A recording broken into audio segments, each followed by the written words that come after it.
எரிஞ்சு போன அந்த மாஸ்பெட்டை எடுத்தாச்சு. மாஸ்பெட்டை எடுத்து நல்லா ஐபி போட்டு க்ளீன் பண்ணிட்டேன்.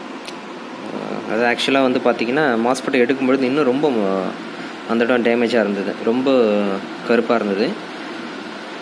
ஐபி போட்டு நல்லா க்ளீன் பண்ணதுக்கப்புறம் பார்த்திங்கன்னா அந்த இடத்துல பேடெல்லாம் வந்து பார்த்திங்கன்னா டேம்பர் ஆகிருக்கு. அதாவது அந்த சர்க்கியூட் வெடிக்கும் பொழுது என்ன ஆயிருக்கு, மாஸ்பெட் வெடிக்கும் பொழுது அந்த சர்க்கியூட்டெல்லாம் மேலே பிச்சுக்கிட்டு வந்திருக்கு.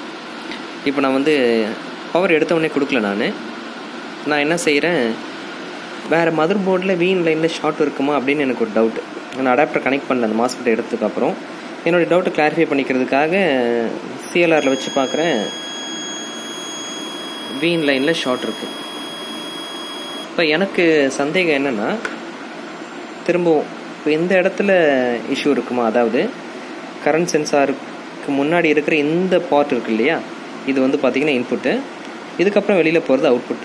ஒருவேளை இங்கே இந்த பேடோ இல்லை இந்த மாஸ்பெட்டோ இந்த டயோடோ இஷ்யூவாக இருக்குமா அப்படின்னு எனக்கு ஒரு டவுட்டு.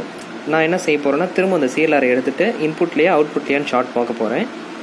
இந்த ஷார்ட் பார்க்குறதுக்கு முன்னாடி சில விஷயங்களை உங்ககிட்ட நான் ஷேர் பண்ணிக்கணும். அதாவது இந்த மாதிரி பர்னிங் கேஸ் வரும்பொழுது முதல்ல என்ன செய்யுங்கன்னா, போர்டை ஃபுல்லாக அலசிடுங்க. வேறு எங்கேயாவது ஷார்ட் இருக்கா, வேறு ஏதாவது ஃபிசிக்கல் டேமேஜ் இருக்கா அப்படிங்கிறத முதல்ல செக் பண்ணிவிட்டு அதுக்கப்புறம் என்ன பண்ணுங்கன்னா, நீங்கள் ஃபர்தராக நீங்கள் அந்த பர்னான காம்போனண்ட்டை எடுத்ததுக்கப்புறம் நீங்கள் செக் பண்ணிவிட்டு டிசி இன்ஜெக்ட் பண்ணுங்கள். ஒரு வேளை இங்கே பார்ப்பீங்க வேறு ஏதாவது இடத்துல பேர்ன் ஆயிருக்கா இல்லையான்னு செக் பண்ணாமல் நீங்கள் கனெக்ட் பண்ணிட்டீங்கன்னா இன்னும் ப்ராப்ளம் ரொம்ப சிவியராக கொண்டு போயிடும். ரெடி பண்ணுற போர்டே ரெடி பண்ண முடியாத அளவுக்கு ஆகி போயிடும்.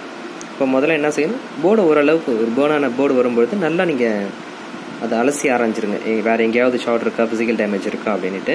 இதில் இன்னொரு விஷயம் சொல்லணும், ஆக்சுவலாக நான் B419 சொல்லிட்டேன், சாரி. இது ஆக்சுவலாக Lenovo AMD சீரிஸ் E4325 அந்த மாடல் லேப்டாப் இது. இப்போ நான் என்ன செய்கிறேன்னா, அந்த கரண்ட் சென்சாரை எடுத்துகிட்டு ஷார்ட் எந்த பக்கத்தில் இருக்குன்றதை நான் கன்ஃபார்ம் பண்ணிவிட்டு திரும்ப உங்கள்கிட்ட வீடியோக்கு வரேன்.